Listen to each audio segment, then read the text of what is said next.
Daniel gets a little uncomfortable in front of the camera. In front of the camera, I'm all like... of a sudden he gets all like, tell me what to do. What do I do with my hands? Eating my oatmeal while we're talking to you guys. All right, so we are going to today tell kind of our story of how we became vegans, why we became vegans, and just from start to finish kind of explain the story. So basically when I was 5, I decided to become a vegetarian. So the story according to my parents is that I came home one day, I had found out where meat came from, and up until that point, like I apparently like loved horrible meats. Like it wasn't like just chicken, like I loved like spam musubis because I'm from Hawaii. I loved hot dogs. I mean, some like people as might a not young know what spam musubi is. Well, you all know what spam is. It's just spam with rice and nori. Yeah. And shoyu. Like seaweed nori.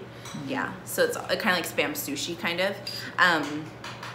So like those were foods that I loved as a little kid.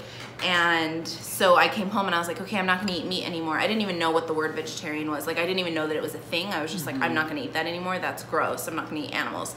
And so everyone I guess was just like, okay, sure. Like this little 5-year-old, we'll see how long this lasts. It's a phase.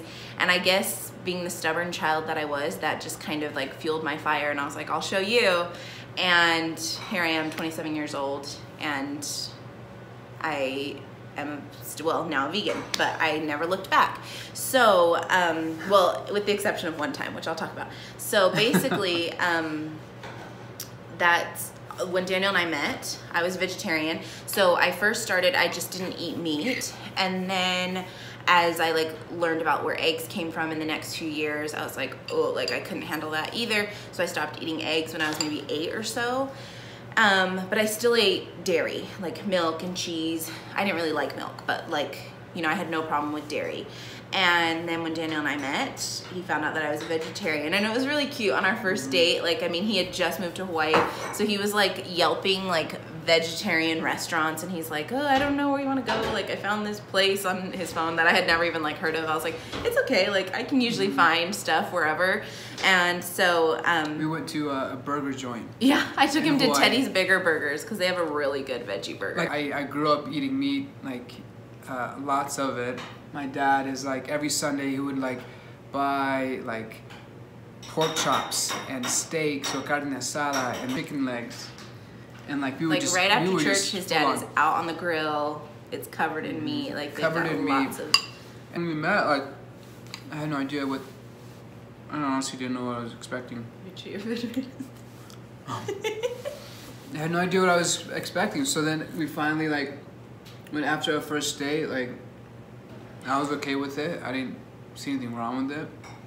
You know, like it wasn't stopping me from like dating her. But and then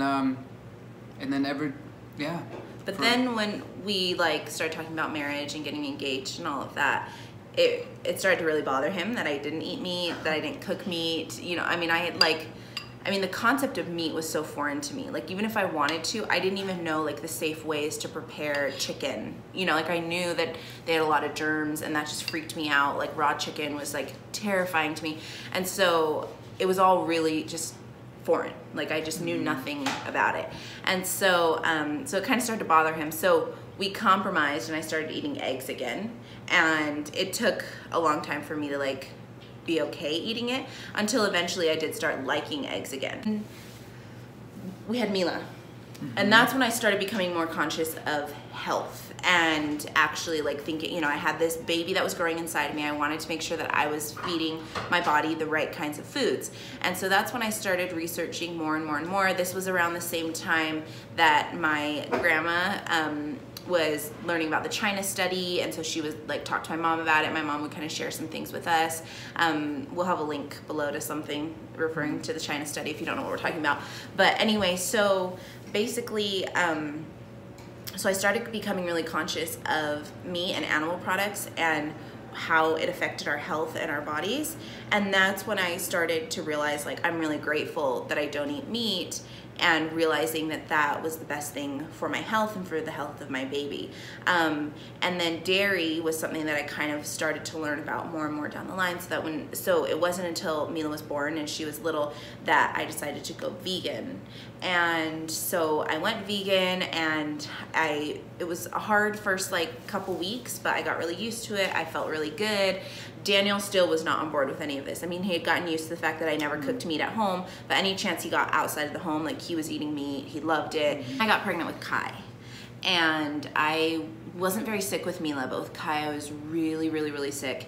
And so and like the sight of raw fruits and vegetables, and I wasn't just a vegan, like I was a raw till 4 vegan, meaning I didn't eat anything cooked until dinner. And so the sight of raw vegetables, which composed 2/3 of my entire diet, just made me really, really sick. Like, I only wanted cooked foods.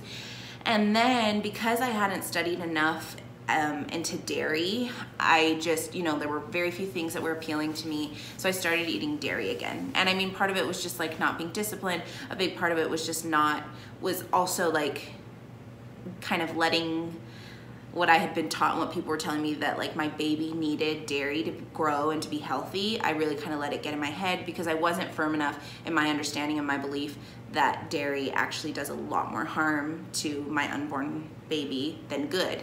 And so I started eating dairy again, and the intent was, once I had Kai, that I would cut it out again. With Mila I had to anyway because of she just didn't react well to my milk when I had dairy, which looking back should have been a sign to me that maybe dairy wasn't the best thing to be eating anyway. But anyway, but I just wasn't disciplined enough. We were moving around a lot. I just had a lot of excuses, and I didn't do it until last fall, when it literally, to me, it was like one day Daniel was all for, loved eating meat and dairy, and the next day it was like, I'm vegan and I'm never touching it again. And he didn't. It was literally cold turkey for him. But I mean, it took 6 years of being open to the idea and being married to me of, maybe I don't need meat, maybe I don't need dairy. But do you want to explain what was going on? Because to me it just seemed like overnight. Yeah, I think it was Io obviously being vegetarian and then not cooking meat. And so I was like, I had to cook my own meat. Not to say that I stopped eating meat or became a vegan because I had to cook my own food. It was more of like, it was more planting the seed of like, hey, look, meat isn't healthy or meat isn't good for you.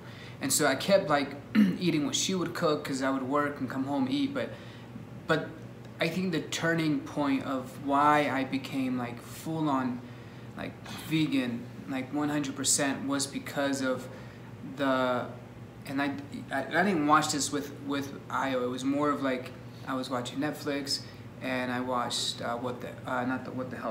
Forks Over Knives, and I just like, it flew like, I got emotional because of like how these animals are being treated. After I finished watching that, I literally tried to eliminate beef, and I didn't really like pork, but just eliminate beef, and then I had fish and then chicken, and then I started doing more research on just the impact that we make on this, like the earth that we live on. Like, we're destroying our planet. And once I started in the research, and then I started seeing like all these documentaries on like cowspiracy and like what happens if we eat like cows, and then I started looking, and then Io watched, we both watched What the Health. I watched clips of it, and then Io, she watched, did you watch it by yourself, or? What the Health? I think I've watched it a couple times now. I watched it with you, I watched it by myself. And then Fed Up is another really good one. And, for my birthday we had like, I don't know, like steak, right? And I just felt really sick to my stomach. And this is prior to eating this meat that my dad cooked for my birthday. I already watched all these documentaries, and then I ate this meat, and I just felt, for some reason in my stomach, I felt really sick. And then the next day I woke up really sick, and then I just said, you know what, I'm done with meat. I'm just done completely. But I remember just like the following week I ate like chicken or whatever and eggs, and then I just said, you know what, like, it was like, do I really need this stuff? And then that's when I made the decision. Like, I think it was like the first week of November that I was like, you know what, I'm done. I'll be a 100% vegan. And then the very next day, Mila still wanted eggs, and I wasn't on board on that. Like, she wasn't like full on transitioning into being a vegan, or Mila. The very next day, I cracked an egg to cook Mila some eggs, and the thought of that now just makes me so sick. This is like when after I became vegan, so maybe it was a sign. Mm-hmm. I cracked this egg, and typically when you crack an egg, you have the Yolk. Wait, say yeast. These are two words I struggle with. I say... He has a hard time pronouncing Y's at the beginning of a word.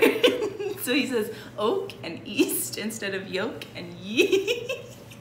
Whatever. East. So you say. Yeast. Yeast.